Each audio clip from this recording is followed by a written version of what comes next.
எஸ்தோப்பு மூலகங்களின் தாக்கங்களை பற்றி பார்க்கும்போது அவை இரண்டு கூட்டங்களில் காணப்படும். கூட்டம் 1 கார உலோகங்கள், கூட்டம் 2 காரமண் உலோகங்கள். முதலில் கார உலோகங்களின் தாக்கங்களை பார்ப்போம்.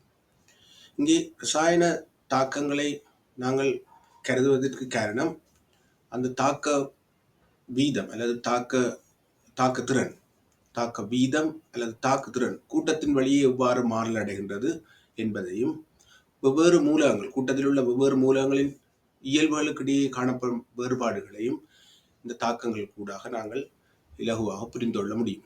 உதாரணமாக நீருடன் தாக்கம், ஆக்சிஜனுடன் தாக்கம், ஐதரசனுடன் தாக்கம், அமிலங்களுடன் தாக்கம் என்னும் ஒழுங்கில் நாங்கள் தாக்கங்களை அவதானிக்கும் போது ஒவ்வொரு கூட்டத்தில் உள்ள மூலகங்களும் ரசாயன தாக்கத்துக்கு எவ்வாறு உட்படுகின்றது, அவற்றுக்கிடையான தாக்க வேகம் அல்லது தாக்க திறன் எவ்வாறு வேறுபடுகின்றது என்பதை விளக்கக்கூடியதாக இருக்கு. முதலில் நீருடன் தாக்கத்தை பார்ப்போம். எங்களுக்கு தெரியும், முதலாம் கூட்ட மூலகங்கள் தாக்கத்தின் போது நேர்க்கட்ட அயனை உருவாக்கும். முதலாம் அயனாக்க சக்தி மிக குறைவாக இருப்பதனால் ஒரு எலக்ட்ரானை இழந்து மிக வேகமாக நீர் அயனை தோற்றுவிக்கின்றது. ஆகவே இவற்றின் தாக்குதிறன் மிகவும் உயர்வாக இருக்கும். அந்த தாக்குதிறன் கூட்டத்தின் வழியே அதிகரித்து செல்லும். நாங்கள் இங்கே நீருடனான தாக்கத்தை பார்ப்போம். லித்தியம் நீருடன் ஒரு மென்மையான தாக்கத்தை காட்டும், சோடியம் ஒரு உக்கிரமான தாக்கத்தை காட்டும், பொட்டாசியம் எரிதலுடனான தாக்கத்தை உடனடியாக காட்டும். அதே போல் ருபீடியம், சீசியம் என கீழே செல்லும் போது வெடித்தல் நிகழக்கூடிய தாக்கங்களாக இருக்கும். ஆகவே நாங்கள் ஆய்வுகூடத்தில் சோடியம் பொட்டாசியம் தாக்கங்களை அவதானிக்கலாம். சோடியம் நீரின் மேற்பரப்பில் உருகி தாக்கமடையும். அதனால் அந்த சில்வர் வெள்ளி கோளங்கள் போன்று உருவாகி அங்கே தாக்கமடைவதை அவதானிக்கலாம். பொட்டாசியத்தை நாங்கள் போடும்போது உடனடியாகவே தீப்பற்றி எரிவதை அவதானிக்கலாம். இதிலிருந்து தாக்குதிறன் கூட்டத்தின் வழியே அதிகரிக்கின்றதை உங்களால் விளங்கிக் கொள்ள முடியும். அத்துடன் இந்த கூட்டம் 1 மூலகங்கள் யாவும் நீருடன் தாக்கமடையும் போது நீரில் கரையக்கூடிய ஹைட்ரோக்சைடை உருவாக்குவதனால் விளைவு கரைசல் வெண்கார கரைசலாக இருக்கும். அத்துடன் இவை நீரில் உள்ள ஐதரசனை தாழ்த்துவதனால் ஐதரசன் வாயு விடுவிக்கும். அவை கூட்டத்தின் வழியே தாக்குதிறன் அதிகரிக்கின்றது. அத்துடன் வரும் கரைசல் கார கரைசலாக இருக்கும். இந்த கரைசலின் காரத்திறன் கூட்டத்தின் வழியே அதிகரித்து செல்வதையும் அவதானிக்கக்கூடியதாக இருக்கும். அடுத்ததாக ஆக்சிஜனுடனான தாக்கத்தை பார்ப்போம். அங்கே லித்தியம் ஆக்சிஜனுடன் வெப்பமேற்றும் போது ஆக்சைடை தரும். ஆனால் சோடியம் சிறிதளவு ஆக்சைடையும் பிரதானமாக மிகையாக ஆக்சிஜன் இருப்பின் பிரதானமாக பெராக்சைடையும் தரும். அதாவது சோடியம் பெராக்சைடு உருவாகும். அதேபோல் பொட்டாசியம் ஆக்சைடு பெராக்சைடை தோற்றுவிக்கக்கூடியது எனினும் பிரதானமாக சூப்பர் ஆக்சைடை தரும். அதேபோல் அதன் கீழ் உள்ள ருபீடியம், சீசியம் போன்ற மூலகங்களும் ஆக்சைடு, பெராக்சைடு, சூப்பர் ஆக்சைடு என்பவற்றை தோற்றுவிக்கும். ஆனால் அங்கே கலவையில் உள்ள பிரதான கூறாக நாங்கள் சூப்பர் ஆக்சைடை பார்க்கலாம். இங்கே முக்கியமாக நீங்கள் கவனிக்க வேண்டியது மிகையான ஆக்சிஜனை பயன்படுத்தும் போது எது பிரதான விளைவாக பெறப்படும் என்பதை. லித்தியம் ஆக்சைடை தரும், சோடியம் பெராக்சைடை தரும், பொட்டாசியம் சூப்பர் ஆக்சைடை தரும், ஏனையவையும் சூப்பர் ஆக்சைடை தரும். அதே போல் இவை நீருடன் தாக்கமடைய செய்தால், இந்த உருவாகும் விளைபொருட்களை நீரில் தாக்கமடைய செய்யும் போது என்ன விளைவு பெறப்படும் என்பதும் நீங்கள் தெரிந்திருக்க வேண்டும்.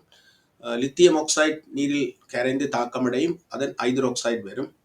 சோடியம் பெராக்சைடு தாக்கமடையும் போது சோடியம் ஹைட்ரோக்சைடும் ஐதரசன் பெராக்சைடும் உருவாகும்.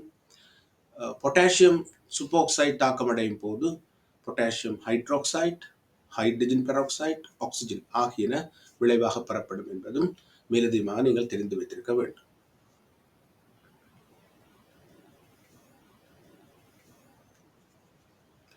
அடுத்ததாக நைட்ரசனுடனான தாக்கத்தை கருதுவோமாக இருந்தால், நைட்ரைட் பெர்மனில் பெரிய அயன் N3-, அவை லித்தியம் நைட்ரைட் மாத்திரம் அங்கே உறுதியாக காணப்படும். ஏனைய நைட்ரைட்டுகளின் உறுதித்தன்மை குறைவாக இருப்பதனால் அவை நைட்ரசனுடன் தாக்கம் புரிவதில்லை. லித்தியம் மாத்திரம் நைட்ரசனுடன் தாக்கம் புரிந்து லித்தியம் நைட்ரைட்டை தரும். அதே போல் அந்த நைட்ரைட் ஒரு வெண்மையான மூலம். அந்த நைட்ரைட் மூலமாக இருந்தும் நீருடன் தாக்கமடையும். நீருடன் தாக்கமடையும் போது லித்தியம் ஹைட்ரோக்சைடும் அமோனியா வாயுவும் விடுவிக்கப்படும். ஸோ இந்த தாக்கத்தில் நாங்கள் பார்ப்போமாக இருந்தால் லித்தியம் நைட்ரசனை தாழ்த்துகின்றது. ஆகவே நைட்ரசனை எஸ்தோப்பு மூலகங்களில் உள்ள மூலகங்கள் தாழ்த்தும் தாக்கங்களை பற்றி அறிந்திருக்க வேண்டும். கூட்டம் 1 மூலகங்களில் லித்தியம் மாத்திரம் நைட்ரசனை தாழ்த்தக்கூடியது என்பது உங்களுக்கு தெரிஞ்சிருக்க வேண்டும். அதே போல் இந்த ஐதரோக்சைடுகள் கார்பன் டை ஆக்சைடை உறிஞ்சும் என்பது நீங்கள் அறிந்திருக்கக்கூடிய ஒரு விடயம். முதலில் நாங்கள் சோடியம் ஹைட்ராக்சைடு கரைசலுக்கூட CO2வை குமிழிக்க செய்வோமாக இருந்தால் எங்களுக்கு சுவாச வழியை நாங்கள் செலுத்தி பார்க்கலாம். முதலில் கார்பனேட் உருவாகும், பின்னர் தொடர்ந்து செலுத்தும் போது இது கார்பனேட் உருவாகும். இதை நீங்கள் சுண்ணாம்பு நீர் தாக்கத்துடன் ஒப்பிடலாம். சுண்ணாம்பு நீருடன் செலுத்தும் போது கார்பனேட் வரும், அப்போது உங்களுக்கு வெண்ணிற கலங்கள் உருவாகும். தொடர்ந்து செலுத்தும் போது அந்த வெண்ணிற கலங்கள் அற்று போகும். அதே ஒத்த தாக்கம் இங்கேயும் சோடியம் கார்பனேட் வரும், பின்னர் சோடியம் இது கார்பனேட்டாக மாறும். ஆனால் எங்களால் இந்த தாக்கங்களை அவதானிப்பது என்பது கடினமாக இருக்கும், அங்கே கரையக்கூடிய 2 சேர்வைகளும். ஆனாலும் கார்பனேட்டுகளிலும் பார்க்க இது கார்பனேட்டுகளின் கரைதிறன் குறைவாக இருக்கும். கார்பனேட்டுகளிலும் பார்க்க இது கார்பனேட்டுகளின் கரைதிறன் குறைவாக இருக்கும் இந்த சோடியம் பொட்டாசியம் போன்ற மூலகங்களுக்கு. கூட்டம் 2 மூலகங்கள் வேறுபட்டது. கூட்டம் 1 மூலகங்களில் கார்பனேட்டுகள் உயர்ந்த கரைதிறனை கொண்டிருக்கும் இரு கார்பனேட்டுகளை விட. அடுத்ததாக ஐதரசனுடனான தாக்கத்தை பார்ப்போம். இங்கே ஐதரசனை தாழ்த்தக்கூடிய தன்மை என்பது எஸ்தோப்பு மூலகங்களின் தாழ்த்தும் வலு மிகவும் உயர்வானது என்பதை நிரூபிக்கக்கூடியதாக இருக்கும். ஆகவே எல்லா மூலகங்களும் கூட்டம் ஒன்றில் லித்தியம் தொடக்கம் சீசியம் பிரான்சியம் வரை உள்ள எல்லா மூலகங்களும் ஐதரசன் வாயுவை தாழ்த்தி அவற்றின் ஐதரைட்டை உருவாக்கும். அந்த ஐதரைட் அயன் H- காணப்படும். அத்துடன் இந்த Na+H- மாதிரியான இந்த ஒழுங்கு காணப்படுவதனால் இதில் அயன் திண்மங்களாக இருக்கும். ஆகவே அயன் தன்மையுடைய ஐதரைட்டுகளை எஸ்தோப்பில் உள்ள கூட்டம் 1 மூலகங்கள் யாவும் உருவாக்கும். ஆனால் கூட்டம் 2 மூலகங்களில் பெர்லியம் தோற்றுவிக்கும் ஐதரைட் அயன் ஐதரைட் அல்ல என்பது தெரிந்திருக்க வேண்டும். கூட்டம் 1 மூலகங்களில் எல்லா மூலகங்களும் அயன் ஐதரைட்டை தோற்றுவிக்கும். இந்த அயன் ஐதரைட்டுகளும் வெண்மையான மூலங்கள். இவையும் நீருடன் தாக்கமுற்று அவற்றின் ஐதரோக்சைடையும் ஐதரசன் வாயுவையும் விடுவிக்கும் என்பது நீங்கள் தெரிந்திருக்க வேண்டும். அடுத்ததாக அமிலங்களுடன் தாக்கத்தை பார்ப்போம். எஸ்தோப்பு மூலகங்கள் மிகவும் வலிமையான தாழ்த்தும் கருவிகள். ஆகவே அவை அமிலங்களை தாழ்த்தும். நாங்கள் இங்கு ஐதான அமிலங்களுடனான தாக்கத்தை மாத்திரம் கூட்டம் 1 மூலகங்கள் சார்பாக பார்ப்போம். ஐதான அமிலங்களில் H+ அயன்கள் காணப்படும்.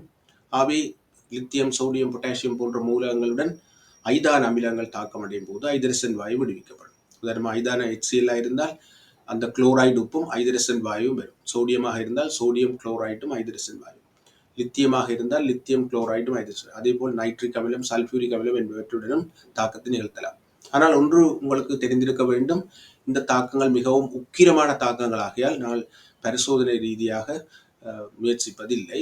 ஆனால் இந்த தாக்கங்கள் மிகவும் உக்கிரமானது என்பதை நீங்கள் தெரிந்திருக்க வேண்டும்.